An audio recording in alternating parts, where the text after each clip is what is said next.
राज्यसभा चुनाव को लेकर कल सवेरे 9 बजे से शाम 4 बजे तक मतदान, 5 बजे से शुरू होगी मतों की गिनती।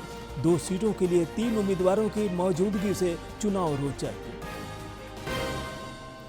अन्नपूर्णा देवी की मौजूदगी में केंद्रीय विद्यालय धनवार का संचालन शुरू।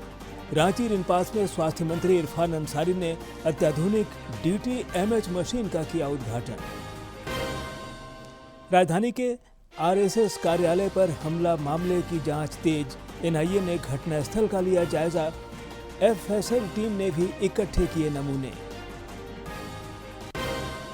और रांची में South Asian throw ball championship का आगाज, वित्त मंत्री ने किया उद्घाटन। मेजबान भारत, श्रीलंका, बांग्लादेश, भूटान और नेपाल के खिलाड़ी ले रहे भाग।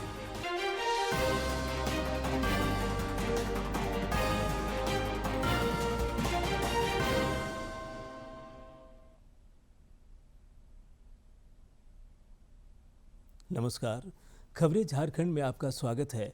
मैं हूं ज्ञानेश्वर प्रसाद श्रीवास्तव और अब समाचार विस्तार से। फ्रांस में G7 शिखर सम्मेलन के दूसरे दिन आज भी विभिन्न सत्रों का आयोजन हुआ, जिसमें प्रधानमंत्री नरेंद्र मोदी समेत अन्य वैश्विक नेता शामिल हुए। प्रधानमंत्री ने आउटरीच सत्र में शिरकत करने से पहले कई वैश्विक नेताओं से मुलाकात की। इस दौरान राष्ट्राध्यक्षों के बीच गर्मजोशी दिखी।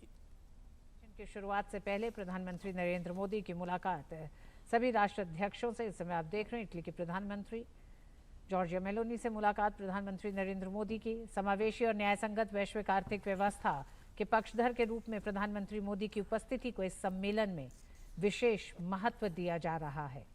प्रधानमंत्री की मौजूदगी एक ऐसे समय जब विश्व तमाम वैश्विक चुनौतियों से जूझ रहा है। ऐसे में प्रधानमंत्री नरेंद्र मोदी ने पहले ही दिन G7 के इस मंच पर इस बात की ज़रूरत पर बल दिया कि कैसे दुनिया में विश्वास की कमी को दूर करने की ज़रूरत है।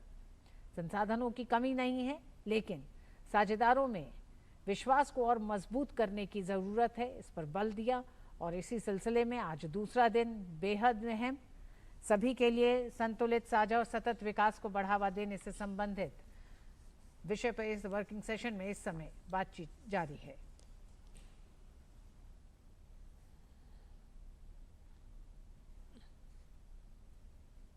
प्रधानमंत्री नरेंद्र मोदी का देश की सुरक्षा पर फोकस है।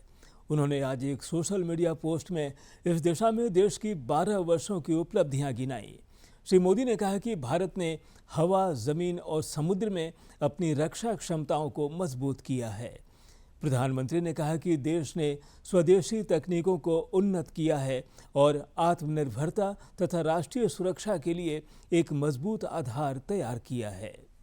जब टीवी पर परेड शुरू होती है ना, तो कुछ लोग सिर्फ टैंक्स और मिसाइल्स नहीं देखते, किसी को उसमें देश का गौरव दिखता है, किसी को अपने सपने और किसी को भारत की ताकत। और शायद इसीलिए भारत में डिफेंस सिर्फ बॉर्डर की बात नहीं, हर घर की भावना है। एक वक्त था जब खबरों में अक्सर सुनने को मिलता था सामान की कमी, खरीद में देरी, सीमा तक पहुंचना मुश्किल। बॉर्डर पर तैनात जवानों की बहादुरी में कोई कमी नहीं थी, पर सिस्टम की रफ्तार उनकी ढाल नहीं बन पा रही थी। लेकिन पिछले 12 सालों में भारत ने सिर्फ अपनी सेना को मजबूत नहीं किया, अपने इरादे भी साफ किए। आतंकवाद के खिलाफ अब जीरो टॉलरेंस ही भारत का न्यू नॉर्मल है। 2016 की सर्जिकल स्ट्राइक, 2019 का बालाकोट एयर स्ट्राइक और 2025 का ऑपरेशन सिंदूर प्रमाण है कि आतंकवादियों को घर में घुसकर मारना ही नए भारत की स्पष्टता है। जहां पहले दुर्गम रास्तों पर पहुंचना मुश्किल था, आज BRO ने फॉरवर्ड एरिया में लगभग 6,800 किलोमीटर से ज्यादा सड़कें बनाकर देश के आखिरी छोर को मुख्य धारा से जोड़ दिया है। पिछले 12 सालों में डिफेंस बजट 2.5 लाख करोड़ रुपए से बढ़कर लगभग 8 लाख करोड़ रुपए तक पहुंच चुका है। जहां 2014 में एम्यूनिशन सेल्फ रिलायंस सिर्फ 32% थी, आज वो 90% तक पहुंच चुकी है। Tejas fighter jets, INS Vikrant, BrahMos और 1000 प्लस डिफेंस स्टार्टअप्स। अब भारत सिर्फ डिफेंस इक्विपमेंट खरीद नहीं रहा, दुनिया को एक्सपोर्ट भी कर रहा है। फाइनेंशियल ईयर 2025-2026 में डिफेंस एक्सपोर्ट्स 38,000 करोड़ रुपए से ज्यादा रहे और 80 प्लस देशों तक इंडियन डिफेंस इक्विपमेंट पहुंचा। और बदलाव सिर्फ हथियारों में नहीं आया। आज हर हिंदुस्तानी को अपनी सेनाओं की बहादुरी के साथ साथ भारत की जवाब देने की क्षमता पर भी पूरा भरोसा है। सशक्त सेना, सुरक्षित सीमा, यही है नए भारत की नई ताकत। भारत ने रक्षा उत्पादन में नया रिकॉर्ड बनाया है। पिछले वर्ष की तुलना में इस वर्ष रक्षा उत्पादन में 15.6% की वृद्धि हुई है। एक दशक में रक्षा उत्पादन 4 गुना बढ़ा है। रक्षा उत्पादन विभाग रक्षा सार्वजनिक उपक्रमों, निजी उद्योगों और अन्य हितधारकों के सामूहिक प्रयासों से ये उपलब्धि हासिल हुई है। उनके अनुसार उत्पादन में लगातार वृद्धि भारत की बढ़ती विनिर्माण क्षमता यानी मैन्युफैक्चरिंग कैपेबिलिटी और महत्वपूर्ण रक्षा प्रौद्योगिकियों में आत्मनिर्भरता का प्रमाण है। वित्त वर्ष 2025-26 में रक्षा सार्वजनिक क्षेत्र उपक्रमों और अन्य सार्वजनिक क्षेत्र की इकाइयों का योगदान कुल रक्षा उत्पादन का लगभग 76% रहा। इन संस्थाओं ने रक्षा उत्पादन में प्रमुख भूमिका निभाना जारी रखा। हालांकि निजी क्षेत्र की भागीदारी भी रिकॉर्ड स्तर पर पहुंच गई है। इसमें वित्त वर्ष 24-25 में जो 22% हिस्सेदारी निजी क्षेत्र की थी, उसके मुकाबले वित्त वर्ष 26 में निजी क्षेत्र की हिस्सेदारी बढ़कर 24% हो गई है। निजी कंपनियों ने लगभग 42,000 करोड़ रुपए का योगदान दिया, जो भारतीय रक्षा विनिर्माण क्षेत्र में अब तक का सर्वाधिक योगदान है। घरेलू रक्षा विनिर्माण में तेजी का असर रक्षा निर्यात पर भी दिखाई दिया। वित्त वर्ष 2025-26 में भारत का रक्षा निर्यात रिकॉर्ड 38,424 करोड़ रुपए तक पहुंच गया। ये भारतीय रक्षा उपकरणों और प्लेटफॉर्मों की वैश्विक स्तर पर बढ़ती स्वीकार्यता को दर्शाता है।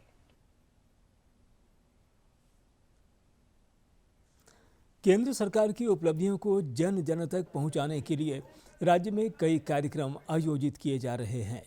केंद्रीय मंत्री अन्नपूर्णा देवी ने गिरिडीह के राजधनवार में लोगों से मुलाकात और संवाद किया। इस दौरान उन्होंने प्रधानमंत्री नरेंद्र मोदी के नेतृत्व में बीते 12 वर्षों की सेवा, सुशासन एवं जन कल्याणकारी उपलब्धियों की जानकारी साझा की।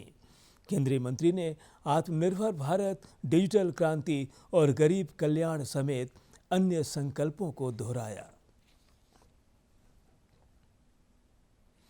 झारखंड से राज्यसभा की 2 सीटों के लिए कल मतदान होगा।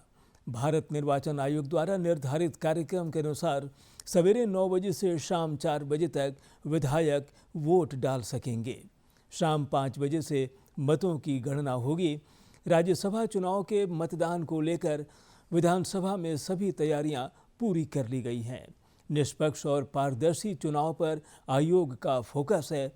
झारखंड के अलावा कुछ अन्य राज्यों में भी कल राज्यसभा चुनाव के लिए वोटिंग होगी।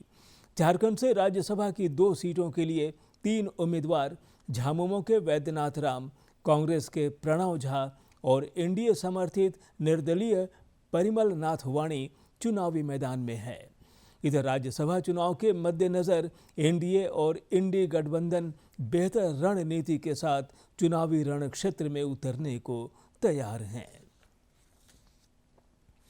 भारत निर्वाचन आयोग द्वारा नई दिल्ली में भारत अंतर्राष्ट्रीय लोकतंत्र एवं चुनाव प्रबंधन संस्थान IIIDM के 15 वर्ष पूरे होने के उपलक्ष्य में समारोह आयोजित किया गया।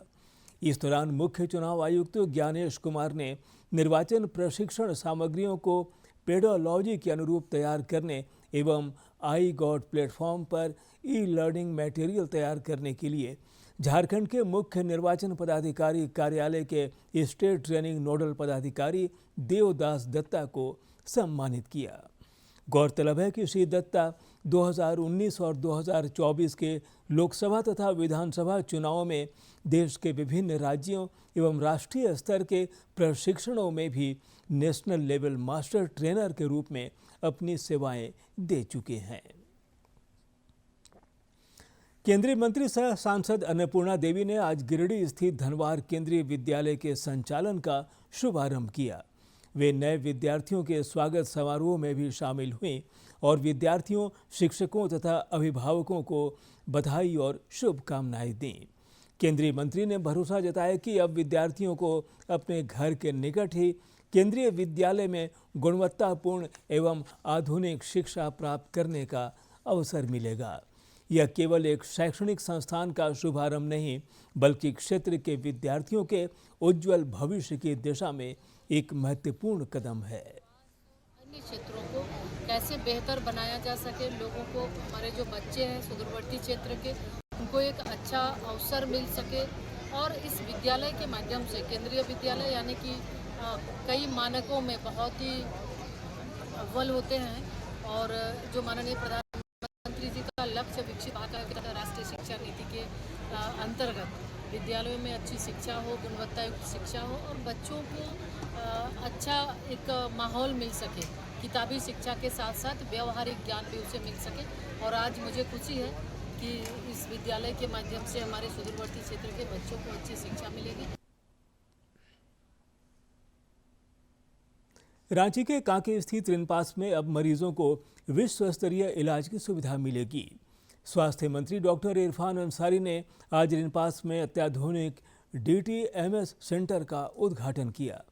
यह तकनीक मानसिक स्वास्थ्य से जुड़ी गंभीर समस्याओं से जूझ रहे मरीजों के लिए वरदान साबित होगी। श्री अंसारी ने राज्य में स्वास्थ्य सुविधा विस्तार की प्रतिबद्धता दोहराते हुए कहा, यह केवल दवा ही नहीं बल्कि आधुनिक तकनीक के माध्यम से भी बेहतर इलाज उपलब्ध होगा। गौरतलब है कि CCL और रोटरी क्लब रांची के संयुक्त प्रयास से DTMS मशीन रिनपास में लगी है। रांची में निवारणपुर स्थित RSS कार्यालय पर कल हुए हमले ने जहां विधि व्यवस्था की पोल खोल दी है, वहीं इससे राजनीति भी गर्मा गई है। रक्षा राज्य मंत्री संजय सेठ और नेता प्रतिपक्ष बाबूलाल मरांडी ने DGP से बात कर दोषियों की शीघ्र गिरफ्तारी की मांग की है। पार्टी के कई अन्य नेताओं ने भी घटना की कड़े शब्दों में निंदा की है।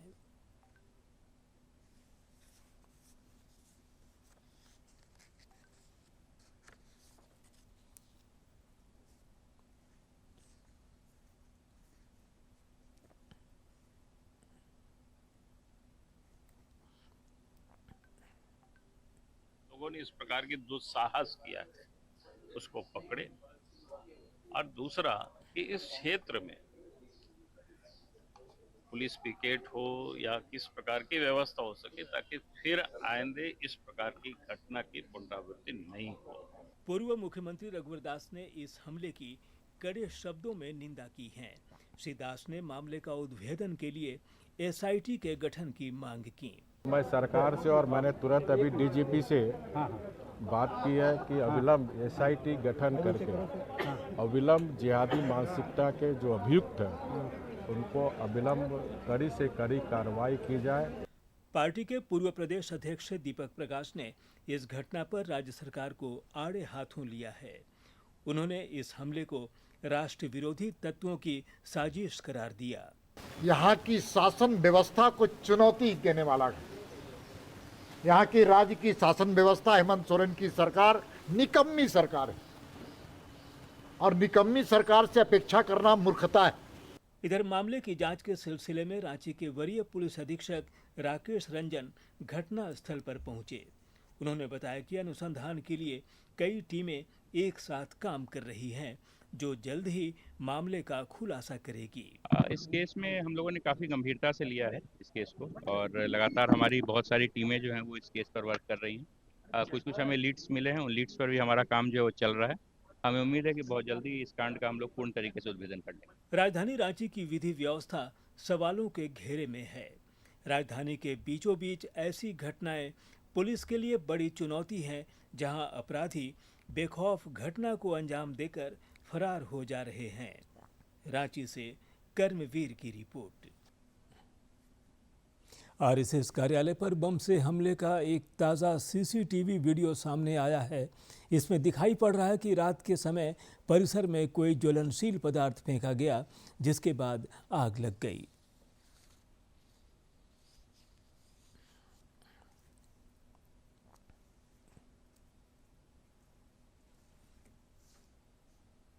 इधर आरएसएस कार्यालय पर बम से हमले की जांच के सिलसिले में एनआईए के अधिकारियों ने परिसर का जायजा लिया और अहम जानकारियां प्राप्त की।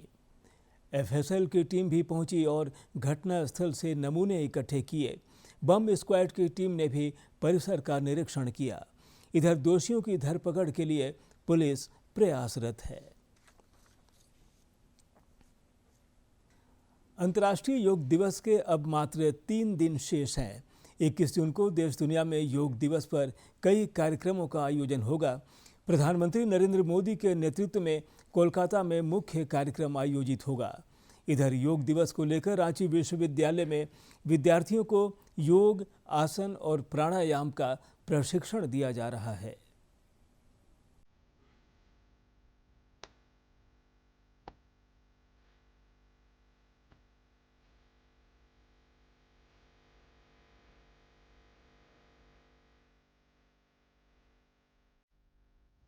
अंतर्राष्ट्रीय योग दिवस का काउंटडाउन जारी है।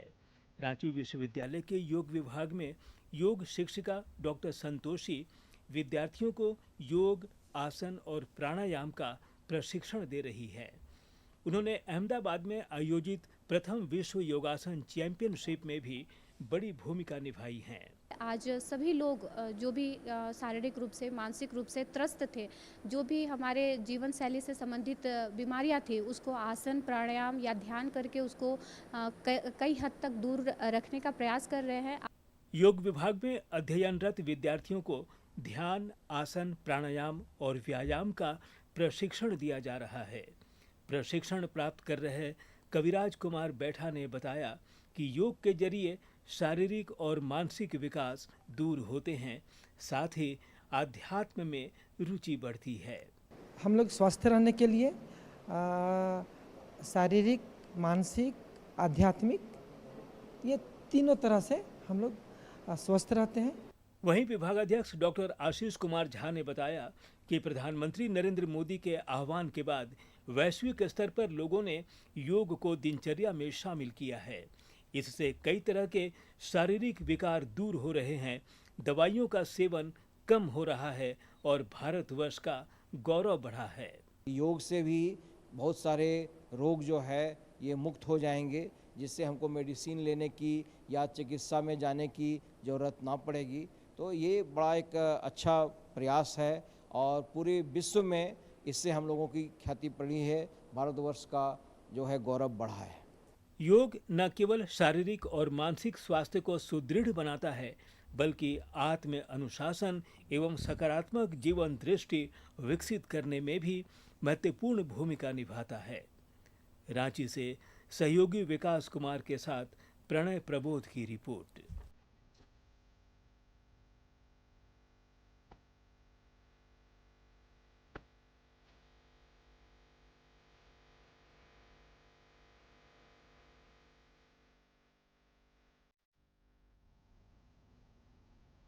जमशेदपुर के बर्मा माइंस स्थित खालसा मध्य विद्यालय का परिसर भी योग में नजर आया, जहां नन्हे मुन्ने बच्चों ने पूरी तन्मयता के साथ योगाभ्यास किया।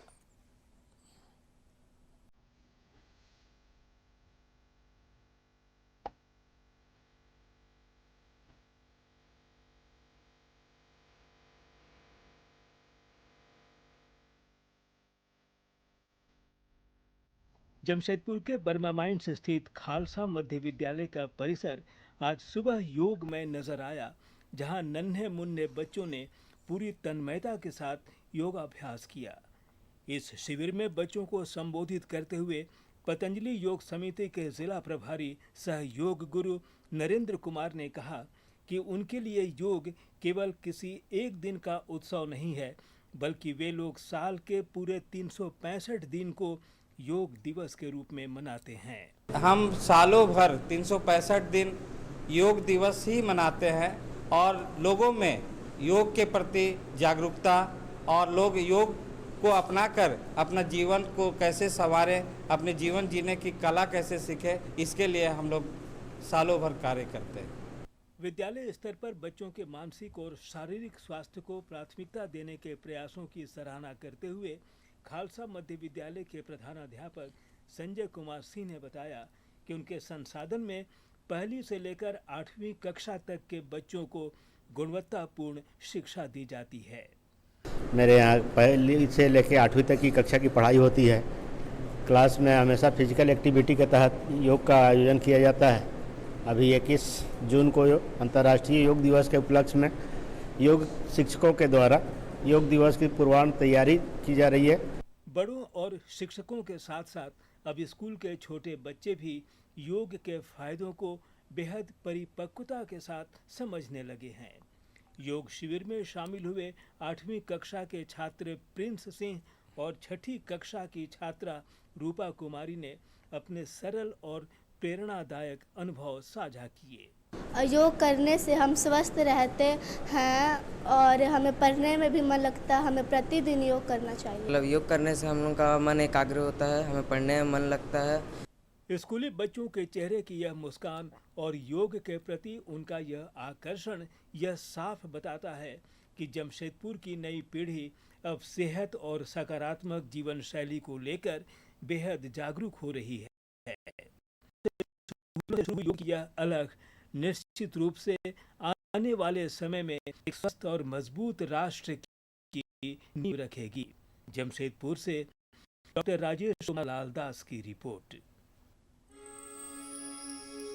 प्रधानमंत्री नरेंद्र मोदी इस महीने की 28 तारीख को मन की बात कार्यक्रम में देश विदेश के लोगों के साथ विचार साझा करेंगे। श्रोता कार्यक्रम के लिए अपने सुझाव भेज सकते हैं। इसके लिए फोन लाइन 26 जून तक खुली रहेगी। गौरतलब है कि प्रधानमंत्री का यह कार्यक्रम कई जन आंदोलनों का वाहक बना है और लोग हर महीने इस लोकप्रिय कार्यक्रम का बेसब्री से इंतजार करते हैं।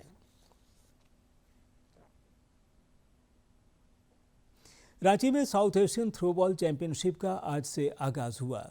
खेलगांव स्थित टाना भगत स्टेडियम में राज्य के वित्त मंत्री राधाकृष्ण किशोर ने चैंपियनशिप का उद्घाटन किया। उन्होंने खिलाड़ियों का उत्साह बढ़ाया और प्रतियोगिता के आयोजन की सराहना की। झारखंड थ्रोबॉल संघ के अध्यक्ष राजेश गुप्ता ने बताया कि इस प्रतियोगिता में मेजबान भारत, श्रीलंका, बांग्लादेश, भूटान और नेपाल के खिलाड़ी भाग ले रहे हैं। मुझे पूरी उम्मीद है, हम भरोसा रखते हैं कि हमारे राज्य झारखंड की ओर से आप सबों के आतिथ्य में कोई कमी नहीं हुई होगी। संघर्ष से ये टूर्नामेंट इंडिया को दिया गया है और ऊपर से वो झारखंड को, तो मुझे लगता है कि ये गर्व का क्षण है और बहुत ही बढ़िया मैसेज जाएगा। जो भी हमारे 5 कंट्री के लोग यहाँ पर, एक तो इंडिया ही है और जो 4 कंट्री के लोग हैं, सबको हम लोग बढ़िया से व्यवस्था किए हुए हैं। वो अच्छा से रहेंगे, खेलेंगे, खाएंगे और झारखंड की जो संस्कृति है उसके अनुसार वो निश्चित तौर पर 2-3 दिनों में ढल भी जाएंगे। मौसम। राज्य के कुछ इलाकों में मानसून की रफ्तार धूप की तपिश के आगे फीकी पड़ती दिख रही है। गर्मी से परेशानी बढ़ी हुई है और राज्य के लोगों को मानसूनी बारिश का इंतजार है। राज्य के ज़्यादातर इलाके तक मानसून पहुंच चुका है, लेकिन बारिश अभी भी नदारद है। मानसून की बेरुखी का अंदाज़ा इसी बात से लगाया जा सकता है कि पिछले 24 घंटे के दौरान सिमडेगा के कोलेबिरा में 14.2 मिलीमीटर बारिश हुई, जो राज्य में सर्वाधिक रहा। कुछ अन्य क्षेत्रों में भी हल्के से मध्यम दर्जे की बारिश हुई।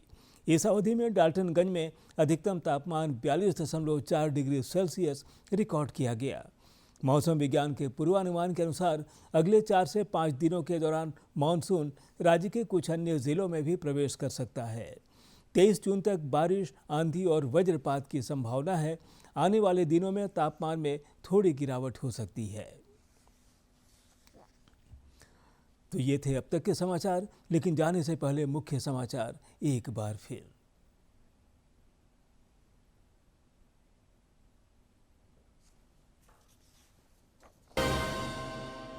राज्यसभा चुनाव को लेकर कल सवेरे 9 बजे से शाम 4 बजे तक मतदान। 5 बजे से शुरू होगी मतों की गिनती। 2 सीटों के लिए 3 उम्मीदवारों की मौजूदगी से चुनाव रोचक। अन्नपूर्णा देवी की मौजूदगी में केंद्रीय विद्यालय धनवार का संचालन शुरू। रांची रेनपास में स्वास्थ्य मंत्री इरफान अंसारी ने अत्याधुनिक DTMH मशीन का किया उद्घाटन। राजधानी के आरएसएस कार्यालय पर हमला मामले की जांच तेज। एनआईए ने घटनास्थल का लिया जायजा। एफएसएल टीम ने भी इकट्ठे किए नमूने। और रांची में साउथ एशियन थ्रोबॉल चैंपियनशिप का आगाज, वित्त मंत्री ने किया उद्घाटन। मेजबान भारत, श्रीलंका, बांग्लादेश, भूटान और नेपाल के खिलाड़ी ले रहे भाग।